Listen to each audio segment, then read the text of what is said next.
মহিলা ডাক দিছে, আল্লাহ ভাইজিৎ খুশিতে কেঁদে দিছে। আইছিলাম হেদায়েতের মালা পড়াতে, হেদায়েতের মালিক তো বান্দা না, হেদায়েতের মালিক বলেন কে?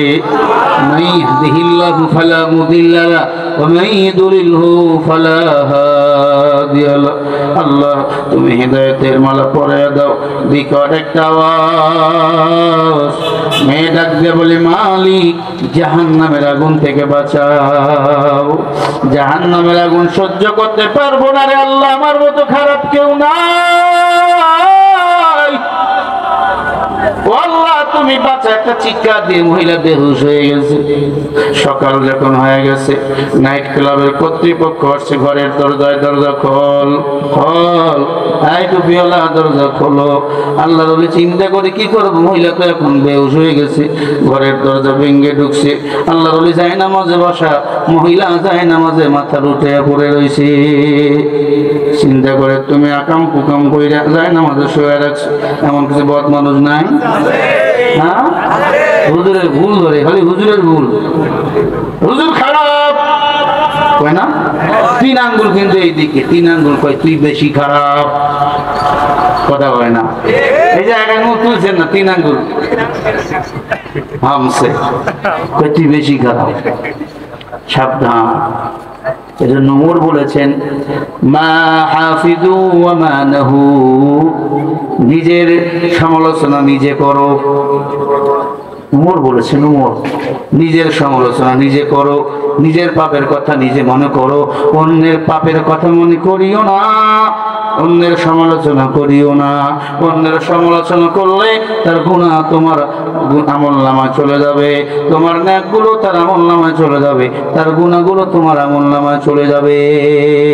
আল্লাহ বলেন, ইয়া আইয়ুহাল্লাযীনা আমানু তাকুল্লাহা ওয়াল তানজুর নাফসুম মা কদ্দামাত লিগাদ ওয়াত্তাকুল্লাহা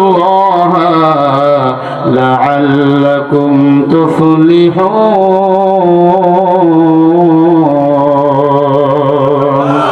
একটু জোরে বলেন আল্লাহু আকবার। হে মুসলমান, আল্লাহর ভয় দিলের মধ্যে ঢুকাও, আল্লাহকে ভয় করো। হাসরের ময়দানে আল্লাহ সুসংবাদ দান করবেন, তোমাকে আমাকে জান্নাতে পৌঁছে দিবেন। দুনিয়াতে কে কি বললো, পাগড়ি পরছো, জুব্বা লাগাইছো, আল্লাহর ভয়, আল্লাহর ভয়, আল্লাহর সোহবতে পইরা বহু আল্লাহর বান্দা নামাজি হয়ে গেছে। চুয়াডাঙ্গা জীবননগর নামে একটা থানা আছে, বয়ানে গেছি, আজ থেকে 1 বছর আগের ঘটনা। বিশাল বড় এক পাগড়িওয়ালা এসে আমার সালাম দেয়, কান্দে। কি ব্যাপার, কান্দেন কেন, কে আপনি? আল্লাহর বান্দা বলে, আমি একজন বড় বিসিএস ক্যাডার, আমি বিশাল বড় এক কৃষি অফিসার। আপনি? বলে হ্যাঁ, এই যে আমার মাথায় পাগড়ি টুপি, এমন একটা পাঞ্জাবি গায়ে দিছে, মনে হয় জীবনে ইস্তারি করে নাই, সামনেরটা নিচে, পিছনেরটা উপরে, মনে হচ্ছে তার মতো গরিব আর কেউ নাই। কি ব্যাপার, এই পরিবর্তন কেন? বলে হুজুর, আপনাদের মতো আল্লাহওয়ালাদের বয়ান শুনি না, আমার মুখে দাড়ি উঠছে, আমি লক্ষ লক্ষ টাকার মদ পান করতাম, আমি এ দাড়ি কাটতাম, নাইট ক্লাবে যাইতাম। যখন আপনাদের বয়ান শুনলাম, আল্লাহর কোরআন রিচার্জ করা শুরু করে দিলাম, জাহান্নামের আগুনের ভয় আমার দিলের মধ্যে লাগিয়ে গেছে। হুজুর, নিয়ত করেছি মদ খাবো না, 1 টাকাও আর ঘুষের টাকা নেব না। হুজুর, আমি 20 থেকে 30,000 টাকা মাস ইনকাম করি, বড় অফিসার, হালাল পন্থায় আমি যা হয় তা দিয়া চলি, ভালো পোশাক পর্যন্ত গায়ে দেই না, এমন একটা জুতা পরছে, জুতাটার নিচের মধ্যে ছেঁড়া। আল্লাহর বান্দাকে বুকে টেনে নিলাম আর বললাম, এমন পরিবর্তন কেমনে? বলে, আমি প্রতি বছর বরিশাল চরমনার ময়দানে যাই, আল্লাহওয়ালাদের কাছে যাই, আমি আমারে পরিবর্তন করে ফেলেছি। হুজুর দোয়া করবেন, তাহাজ্জুদ সারি না। সুবহানাল্লাহ বলেন, ইজ্জত ছাড়ি না, আমার বিবিও ছাড়ে না। বিবি আগে বলতো কেন তুমি এমন হয়ে গেলা, এখন আমার বিবি আমার চাল বেশি আল্লাহ আল্লাহ হয়ে গেছে।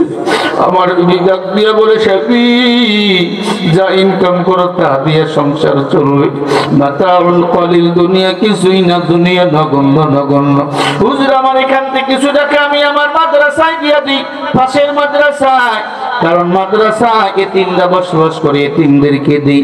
এতিমদের মুখে হাসি ফুটাইলে আল্লাহ খুশি হয়, নবী খুশি হয়ে যায়। হুজুর শুনেছি দান করলে হায়াত বাড়ে, আমি এজন্য বেশি বেশি দান করার চেষ্টা করি। দান করলে আপনজনের কবর আযাব নাকি আল্লাহ মাফ করে দেয়। হুজুর আমি স্বপ্নে দেখছি আল্লাহ আমার মা বাবাকে জান্নাতে দিয়ে দিছে। আমি দৈনন্দিন দোয়া করি আমার মা বাবার জন্য। ওরে মুসলমান, আপনাদের অনেকের মা নাই বাবা নাই, আমি তার মতো হতে বলি না। বারিশের সাথে একটু মাথা লাগাইয়া কাঁদো আর চিন্তা করো, নিজের মনকে বুঝাও। মন, এই হাত দিয়ে কত মানুষকে দাপন দিলাম, এই হাত দিয়ে কত মানুষকে কবরে নামাইলাম। আমার কত ভাই কত বন্ধু অন্ধকার কবরে চলে গেছে, আমার কত আপনজন কবরে চলে গেছে। আমিও মরে যাব। আজকে যদি মরে যাই, সাদা কাপড় পরাই অন্ধকার কবরে শুয়াই রাখবে। ওই কবরে যাওয়ার আগে ইমানটা মজবুত করিয়া লই, ওই কবরে যাওয়ার আগে তাওবা করিয়া লই। আমি দেখতে চাই কার কার মা দুনিয়াতে নাই, একটু হাত দেখান। কার কার মা বেঁচে নাই, হাত নামান।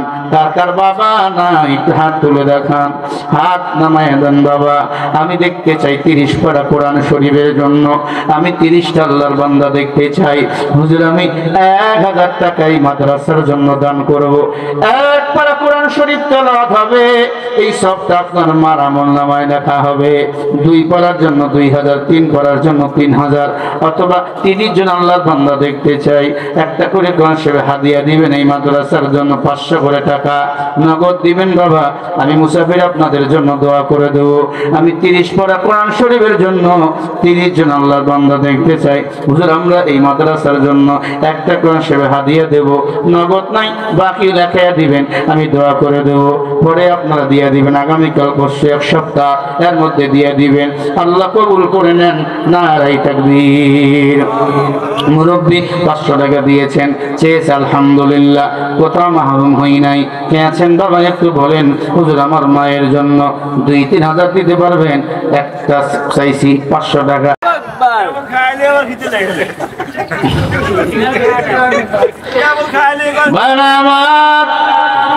তোমরা তো খাইছো দেখছি, খাইছেন সব এলোমেলা রয়েছে।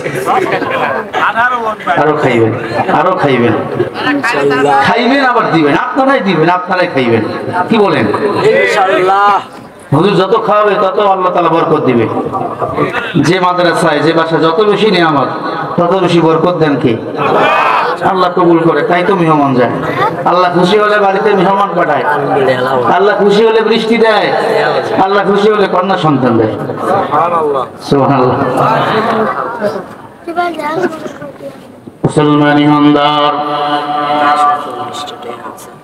আল্লাহর পয়গম্বর মুহাম্মদুর রাসূলুল্লাহ সাল্লাল্লাহু আলাইহি ওয়াসাল্লাম ডাক দিয়ে বলেন, এ আযাবের ফেরেশতা বলো কি এমন বদ আমল করেছিল?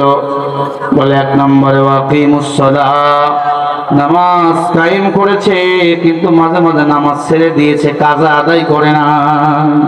নামাজ পড়েছে কিন্তু মাঝে মাঝে নামাজ ছেড়ে দিয়েছে, এমন মানুষ নাই? খুশ করে ছেড়ে দিই, ফজর পড়ি না। ফজরের 2 রাকাত সুন্নত নামাজের দাম পাওয়ার কত জানেন? দাম কত জানেন? সারা দুনিয়া যদি 8000 বার বিক্রি করে দাও, ফজরের 2 রাকাত সুন্নত নামাজের সমান মূল্য হবে না।